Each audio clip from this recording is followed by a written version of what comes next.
Good morning and welcome to the daily cyber briefing for Wednesday, the 17th of July. I'm Stephen Ridgway. Um, an APT known as Void Banshee, I don't know who comes up with these names, is exploiting a recent Windows zero-day vulnerability to execute code through the disabled Internet Explorer, which comes from some research that Trend Micro has done. So the vulnerability itself is CVE 2024-38112, CVSS score of 7.5, so reasonably serious. The vulnerability has been patched in this month's Patch Tuesday updates, which means it was kind of out there in the wild for a couple of months before Microsoft got to patch it. But, okay, the reason I wanted to raise this today is that it highlights the need to understand what software is potentially on a device, even if that software has been disabled or potentially even partially uninstalled. Some operating systems are better than others at cleaning up after themselves. Anything you've manually installed yourself probably won't clean up after itself very well at all. The way that Microsoft went about addressing the migration from Internet Explorer to Edge was to code in something that when you tried to start Internet Explorer would redirect and start Edge instead. But some of the components of Internet Explorer still exist. And in this case, the MIME encapsulated the ability, MS HTML, which is to do with MIME encapsulation of HTML documents, I believe, although I'm not an expert in that particular area. Internet Explorer still exists on the Windows platform, even though it was technically discontinued in 2022. It's not accessible to your average user, so but it's there in the background. I think there is a possibility that some of that is because there was a lot of effort made a few years ago to merge Windows File Explorer, Windows Explorer, with Windows Internet Explorer. And I think, although again, I'm not an absolute expert in this, I think there's a load of shared code in the background for that stuff.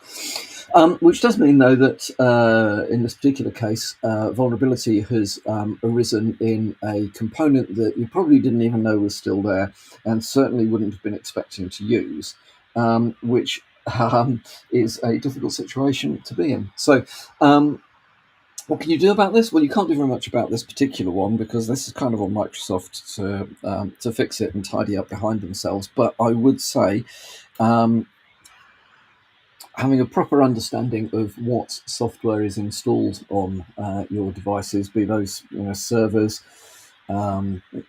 end-user compute devices, mobile devices, whatever it might be.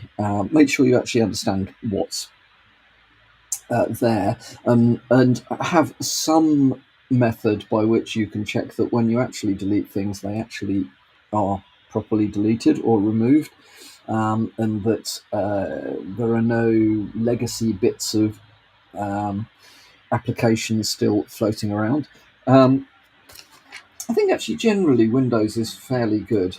If you uninstall something, I think it generally does tidy itself up, although I think there's possibly a question around how well it tidies up stuff in the registry, but that's that's a subject for another day. Macs, on the other hand, are a bit of a black box when it comes to this sort of stuff. Generally, removing software from Macs, if you're lucky, the software developer has written an uninstall script that tidies up. Otherwise, the approach seems to be, well, just stick the application in the trash can. which is fine, but you'd be amazed how much stuff is kind of left over if you do take that approach. There are programs out there that you can use to scan for lost stuff. Clean My Mac, I think, is one that sort of springs to mind, that will go out and have a look and see what state things are in and help you to tidy up. So, bear that in mind. Right, so a couple of articles around malicious software finding its way into application repositories. So the Python package PyPy is being used by Iraqi hackers to infiltrate systems via Python packages. Now, one of the big advantages of Python, of course, is that there is a huge repository of code out there. So almost anything that you want to do, somebody's probably done it already. And somewhere in the Python world, there will be something that you can install to do it. So it is very, very powerful. However, it is open to abuse, and beware when you are installing components into your Python environment to using your Python scripts. That make sure that you understand what those components are, and that you trust the developers of those components, because whilst the maintainers of the repositories generally do their best to keep on top of these things, that is a very difficult game to be playing. So watch out.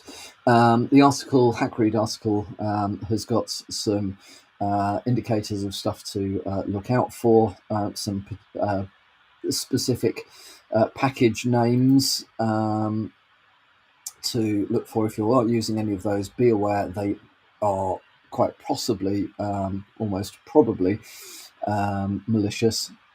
So uninstall them. But just as a general point, be careful with things that you are downloading from package repositories, which leads me on to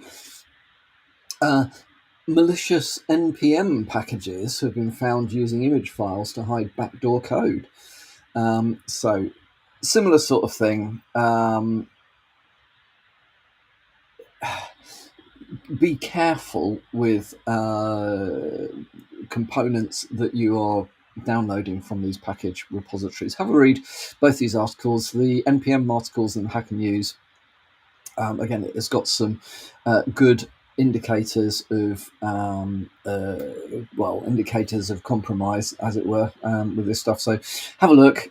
Just be certain that you haven't inadvertently started using these things. I think for this particular in this particular article, we're talking about stuff that hasn't been widely downloaded yet. But it's out there and it could be, so definitely worth keeping an eye out for that. And then finally, from me today, the hackers responsible for the group responsible for the Trello breach earlier this year, in January this year, have allegedly dumped over 20 gigabytes of Trello data onto breach forums.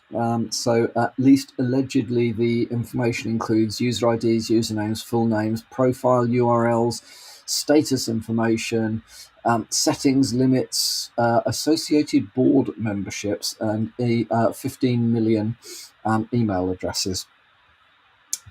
So bear in mind that if you are a Trello user, you should by now have changed any passwords associated with the accounts that you use to access Trello.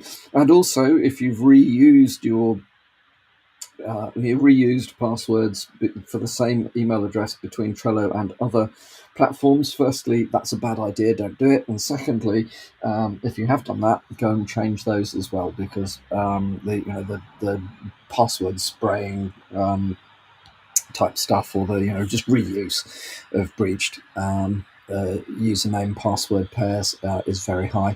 And just be aware that the information that has been dumped would provide a determined attacker with stuff that could be used for very targeted phishing emails. So be on the lookout for that. Well, that's all from me for today. Hope you have a good Wednesday, and I'll speak to you all again tomorrow morning.